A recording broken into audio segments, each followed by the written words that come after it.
안녕하세요.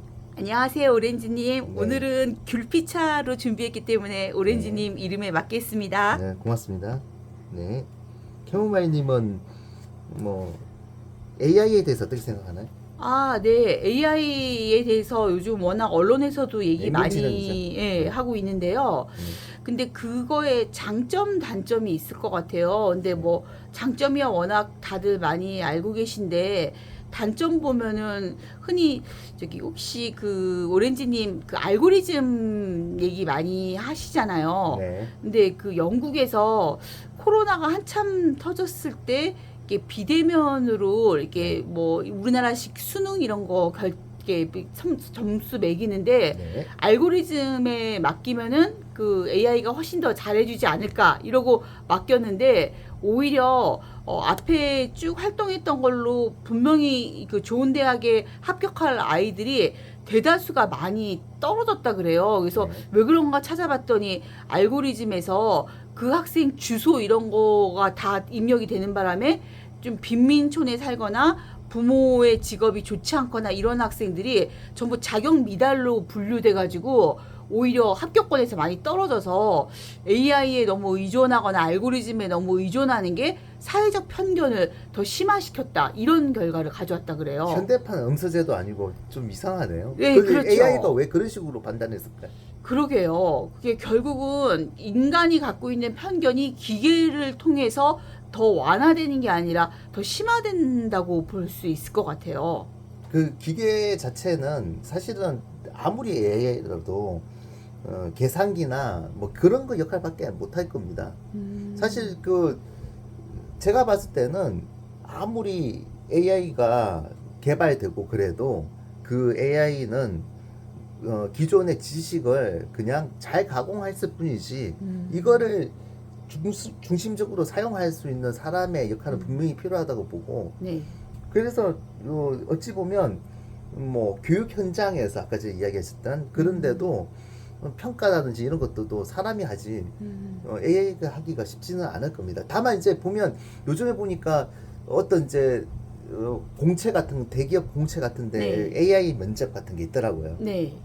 네, 그리고 그림 같은 경우도 AI 화가가 네, 1분에 한 편씩 막 최고의 그림을 그려낸다는 얘기가 있더라고요. 근데 그런 그림이 뭐 미술학적으로는 뭐 아름답거나 뭐 멋있을 수는 있는데 과거의 역사 속에 이런 그런 화가들은 각 나라나 민족별이나 혹은 그 화가가 살았던 그 스토리가 있잖아요. 근데 그런 거가 전혀 반영이 안 된 상태로 그냥 미학적으로 예쁜 그림을 그려준다면 그게 과연 감동을 줄 수 있을까요? 그게 판권은 어디에 있을까요? 만약에 만들어졌다면 판권. AI 제작사한테 있지 않을까요?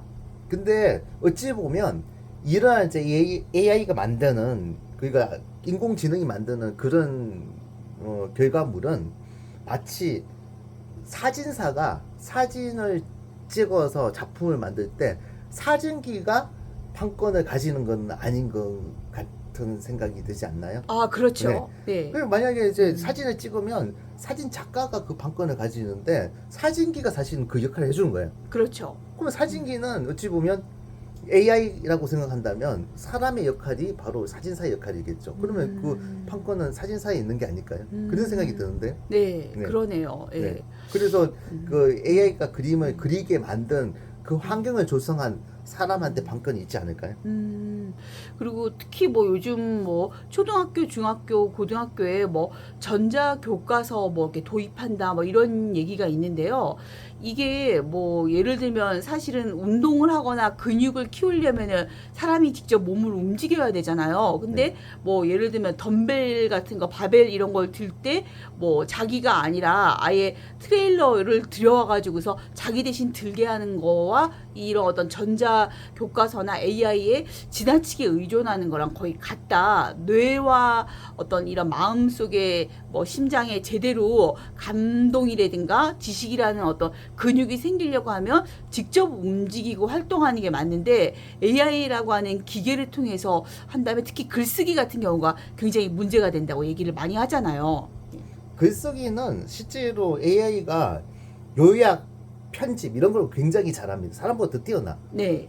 마치 계산기가 사람보다 더 빨리 계산을 할 수 있듯이 네. 신속 정확하게. 네. 그런데 다만 이제 문제점이 뭐냐면 그러한 이제 사람이 하는 거 뭐 창의적인 이제 내용을 이제 설명한다든지 아니면 창의적인 형태로 아니면 목적이 뚜렷하게 뭔가가 움직인다든지 이런 거는 사람만이 할 수 있는 것 같습니다.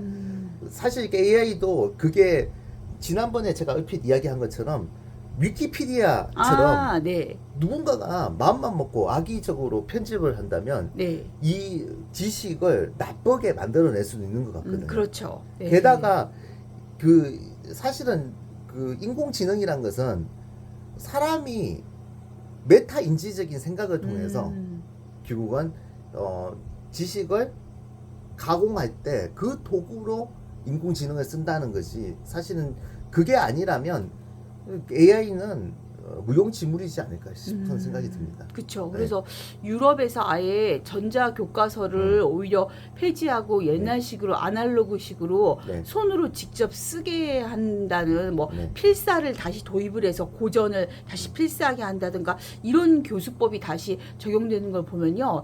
확실히 진짜 AI가 아무리 발전해도 인간의 영역은 독자적으로 따로 존재할 수 있는 게 아닐까라는 생각이 드네요. 오렌지님. 디지털 카메라가 아무리 네. 잘 이렇게 발전이 돼서 사진기가 지금 찍고 있는 이 사진기 옛날에 카메라보다 훨씬 낫죠. 네. 그런데도 불구하고 사실은 이제 최근에도 아날로그 그 카메라도 찍어서 더 멋진 작품을 만든 거 보면 그렇죠. 그건 사실 이렇게 캐모마일님의 말씀이 맞다고 생각합니다. 네.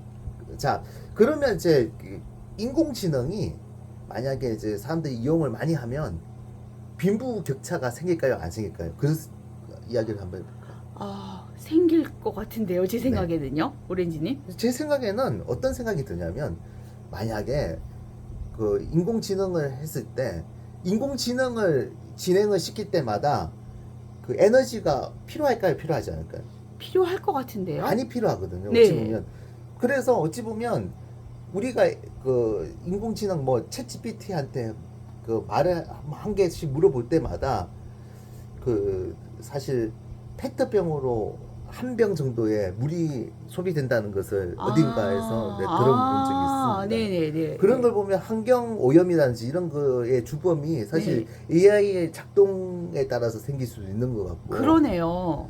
그리고 나중에 보면 지금은 그런 게 이제 우리가 휴대폰을 주로 하지만 이 인공지능이 좀 보다 진보된 어드밴스드 AI가 된다면 네. 그러면 우리가 이제 사실은 이제 좋은 장비를 써야 될지 모릅니다. 그 그렇죠. 장비가 네. 있는 사람은 좋은 AI 기술을 만끽할 거고 그러지 않은 사람은 만끽하지 못하니까 그 빈부 차이가 분명히 생길 거고. 그러네요. AI를 굉장히 활용을 할 수 있는 그 환경, 그러니까 그것도 금전적인 환경이 잘 베이스가 된 사람들은 AI를 활용해서 보다 더 진보된 그런 이제 환경을 누릴 거고, 그러지 못한 사람은 AI를 고작 이렇게 휴대폰에서만 볼 수 있는 그런 형태가 되니까 빈부격차가 더 커질 것 같네요. 오렌지님, 저는 빈부격차 쪽은 생각은 안 해봤는데 역시 스마트하십니다. 네.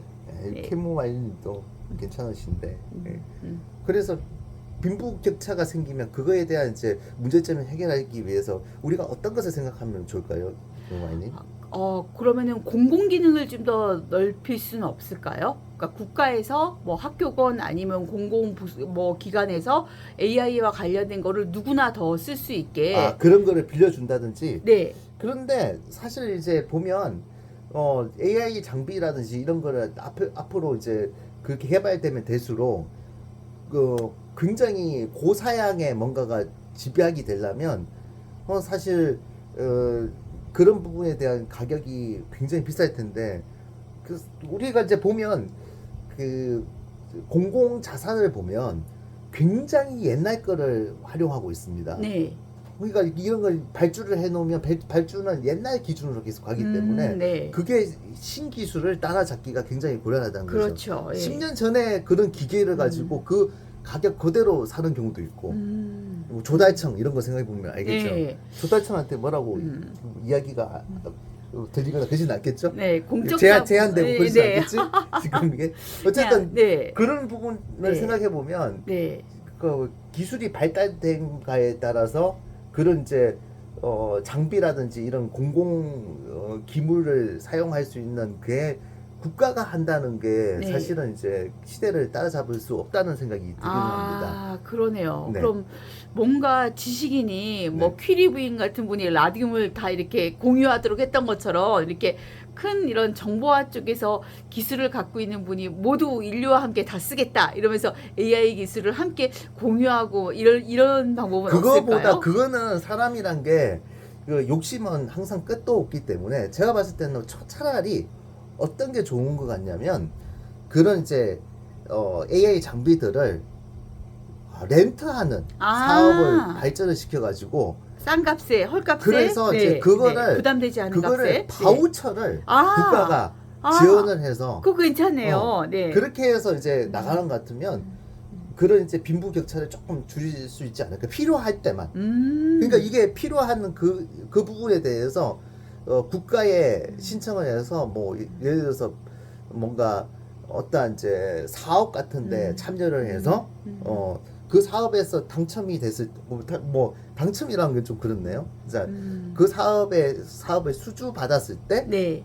그 바우처 비슷한 거를 활용할 수 있다든지 네. 그렇게 한다면 누구나 그 사업에서는 참여를 할 수 있게끔 하고 뭔가 제한을 주지 않고 그 목적이 뚜렷하고 뭐 예를 들어서 교육이라든지 본인이 뭐 어떤 벤처 사업을 한다든지 그럴 때 그런 거에 대해서 명확한 뭔가가 있으면 국가가 그런 바우처를 제공하는 형태 그런 형태로 간다면 굉장히 국가가 빈부격차에 개입을 직간접적으로 한 게 아닐까요? 그런 생각이 듭니다. 네, 좋은 생각이십니다, 네. 오렌지님. 네. 네. 자, 그래서 AI 관련된 내용 다음 시간에 또 관련된 이야기를 좀 해보죠. 뭐. 또. 네, 좋습니다. 그렇게- 워낙 얘기가 방대하고 네, 이게 또 한도 끝도 없네요. 네, 따끈따끈한 핫 이슈이기도 네, 하니까요. 다음 주제로 또 AI를 하도록 하겠습니다. 네, 좋습니다. 다음 시간에 또 보도록 합시다. 네, 감사합니다, 네, 오렌지님. 감사합니다. 김은마이님.